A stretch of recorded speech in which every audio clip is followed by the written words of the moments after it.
benih yang tahan terhadap serangan virus. Kenapa menggunakan benih yang tahan terhadap serangan virus gitu ya? Alasan utamanya itu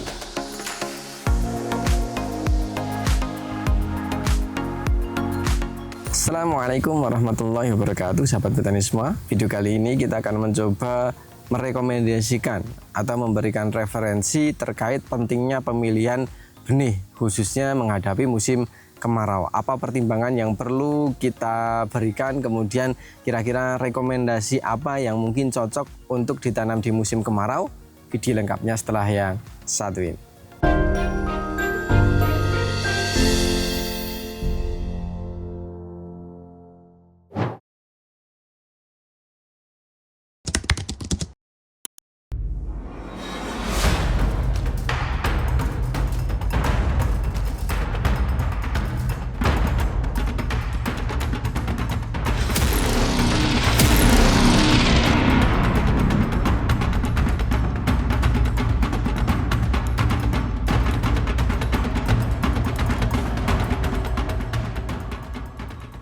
Oke, baik sahabat petani semua, kembali lagi bersama saya Zaki di channel Mitra Bertani TV. Seperti yang telah saya jelaskan di awal tadi, kesempatan kali ini kita akan membahas tentang rekomendasi varietas atau benih menghadapi musim kemarau. Seberapa penting kita perlu menentukan benih yang bagus untuk ditanam gitu. Jadi beberapa hal yang mungkin teman-teman perlu pertimbangkan. Alasan kami untuk membuatkan video ini adalah banyak pertanyaan yang muncul terkait dengan rekomendasi varietas menghadapi musim kemarau. Apakah sama dengan musim penghujan? Tentu saja harusnya ada yang dibedakan karena kendala yang kita hadapi itu nantinya akan beda. Ketika musim penghujan, tantangan utama kita itu nantinya adalah di serangan jamur dan bakteri gitu. Jadi mulai dari akar, batang, daun, dan buah itu biasanya rentan terhadap serangan jamur atau bakteri karena kelembabannya sangat tinggi dan pH di musim penghujan itu cenderung menurun gitu. Mungkin jadi rekomendasinya lebih ke benih yang tahan terhadap penyakit. Sementara di musim kemarau itu lebih ditekankan karena tantangan utama kita itu bukan jamur dan penyakit. Meskipun ada gitu ya, tapi persentasenya tidak sebanyak ketika musim penghujan. Tetapi lebih tantangan utamanya itu adalah di hama. Hama mulai dari kutu-kutu daun, kemudian keriting daun, kemudian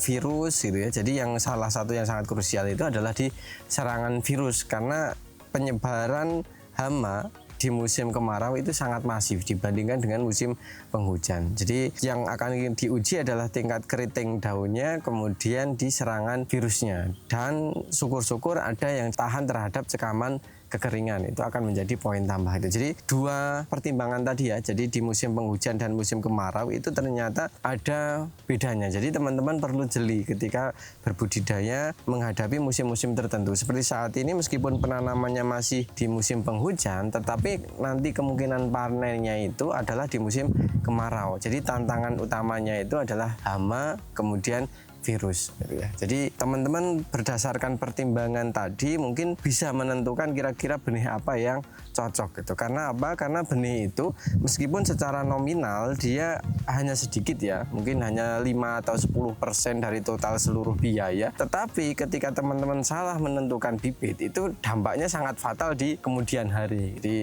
video ini semoga bisa menjawab hal-hal yang mungkin teman-teman masih ragu atau ingin tanyakan. Jadi kita akan spesifik untuk merekomendasikan benih yang cocok di musim kemarau. Ya, jadi saat ini akhir musim penghujan, nanti panennya adalah di musim kemarau. Karena berdasarkan hal-hal yang tadi saya sampaikan gitu ya. Jadi tantangan utamanya adalah kekeringan, tapi itu bisa disiasati dengan penambahan mikorizа tadi.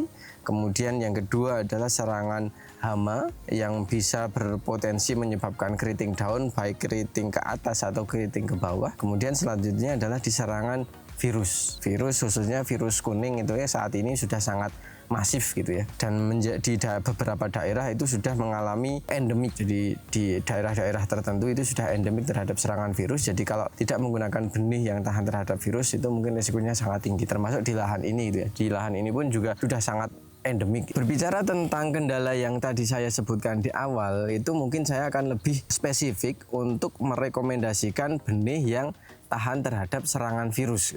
Kenapa menggunakan benih yang tahan terhadap serangan virus gitu ya? Alasan utamanya itu karena ketahanan terhadap virusnya itu. Jadi tantangan utama berbudidaya di musim kemarau itu adalah di serangan virus. Jadi kalau musim penghujan tantangan utamanya adalah jamur, tapi kalau di musim kemarau itu tantangan utamanya adalah virus. Kecuali di daerah-daerah tertentu yang memang belum endemik terhadap serangan virus. Nah, kalau belum endemik terhadap serangan virus, kami lebih merekomendasikan untuk penggunaan benih-benih yang biasa, jadi yang belum memiliki klaim terhadap tahan atau toleran virus itu, karena sayang gitu ya. Jadi kalau belum ada serangan virus di daerahnya, lebih baik menggunakan benih-benih yang biasa, tidak usah ada brand anti, tahan, atau toleran virus. Brand tahan, toleran, atau anti itu menurut kami ya lebih cocok ditempatkan di daerah-daerah yang endemik terhadap virus itu. Karena apa? Karena penggunaan benih tahan atau toleran virus itu meskipun itu ada keuntungannya, tentu saja itu banyak, meskipun itu banyak kelebihannya, itu tidak menutup kemungkinan kekurangannya juga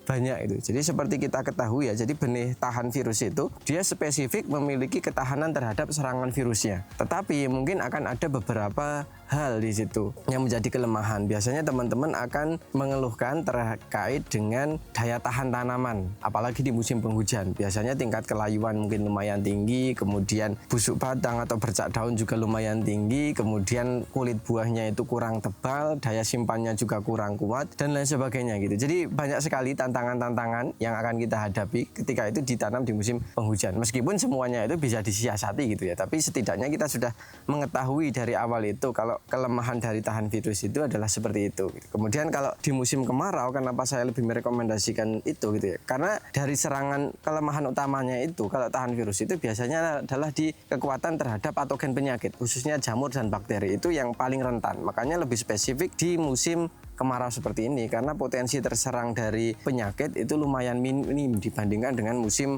penghujan. Kemudian kalau penggunaan benih tahan virus seperti ini, beberapa varietas itu memiliki lakukan daun ya. Jadi daunnya itu tidak mulus tapi ada agak sedikit bergelombang itu. Nah, itu juga bisa sebagai daya tahan alami bagi tanaman itu sendiri gitu. Kemudian ketika pemilihan benihnya itu sudah tepat, itu teman-teman bisa meminimalisir biaya pengeluaran. Karena apa? Karena biaya yang dialokasikan untuk mengendalikan hama kemudian vektor penular virus itu kan bisa diminimalisir.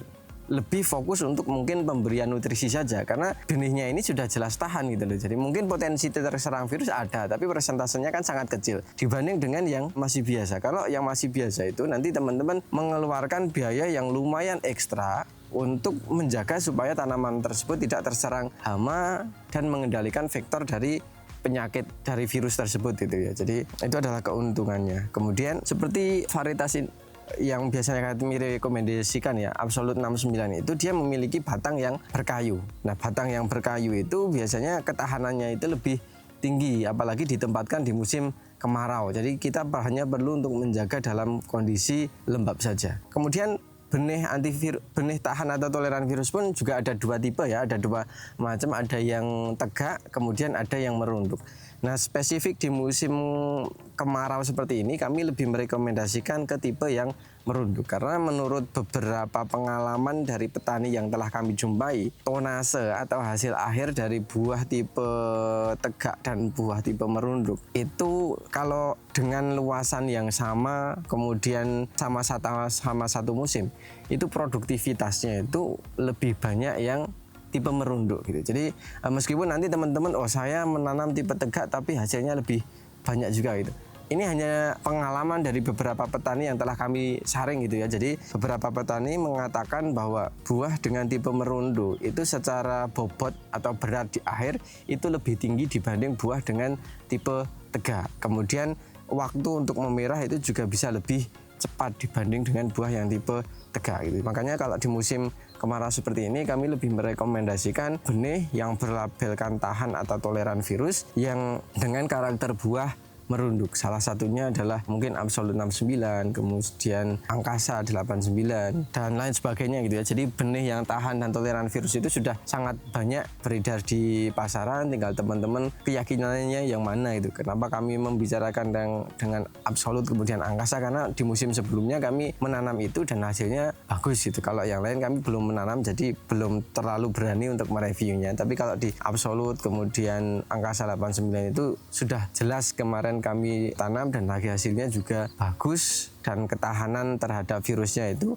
alhamdulillah bisa diuji. Kemudian kalau teman-teman bisa juga itu bisa mencari benih yang mengklaim bahwa dirinya itu lebih tahan terhadap cekaman kekeringan gitu. Meskipun itu lumayan susah untuk dicari gitu ya, tapi tentu saja itu ada dan mungkin Absolut itu juga mampu ya hidup di musim kemarau karena kemarin musim sebelumnya kita juga panennya juga di musim kemarau dan alhamdulillah mampu terhadap air juga dia lumayan tidak, justru malah dia tidak terlalu suka dengan jenuh air gitu ya. Jadi pengennya airnya sedikit-sedikit tetapi sering. Oke, kemudian pertanyaan selanjutnya, apakah harus benih tahan virus?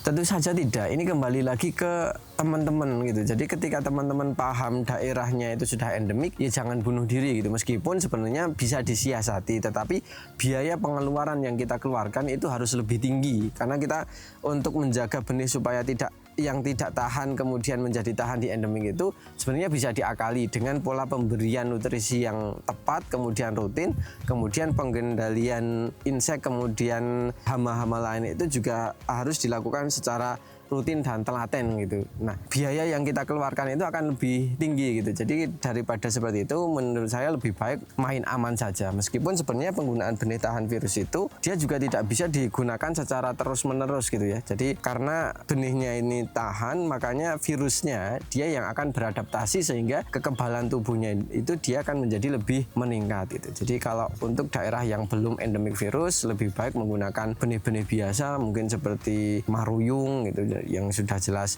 kualitasnya, produktivitasnya juga sangat tinggi, hanya saja kelemahannya di ketahanan virusnya. Tapi kalau itu daerah memang menurut teman-teman itu masih relevan, silahkan ditanam saja juga nggak masalah. Mungkin itu ya, jadi varietas apapun, kemudian benih apapun, kami merekomendasikan sebisa mungkin sesuai dengan musimnya gitu. Meskipun sebenarnya ditanam di 2 musim juga mungkin bisa, hanya saja tentu saja setiap kelebihan itu pasti ada kelemahan. Salah satu kelemahan ketika musim kemarau seperti ini adalah virusnya benar-benar serangannya akan masif, kemudian serangan hama mulai trip, tungau, kutu kebul, kutu daun dan lain sebagainya itu akan sangat banyak. Jadi daripada kita mengeluarkan biaya yang banyak untuk mengendalikan hama, lebih baik kita menghemat dengan pemilihan benih yang tepat.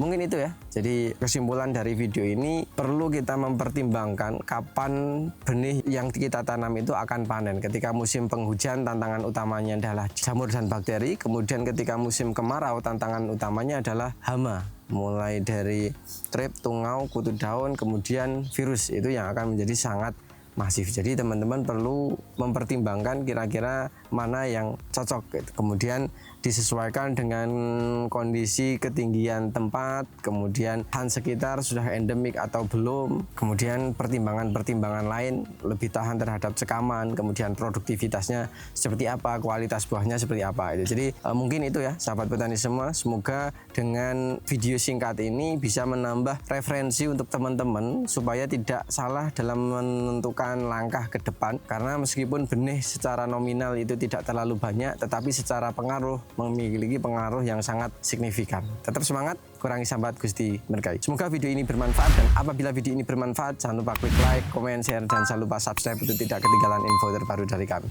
Terima kasih dari saya Zaki, salam mitra petani Indonesia. Wassalamualaikum warahmatullahi wabarakatuh.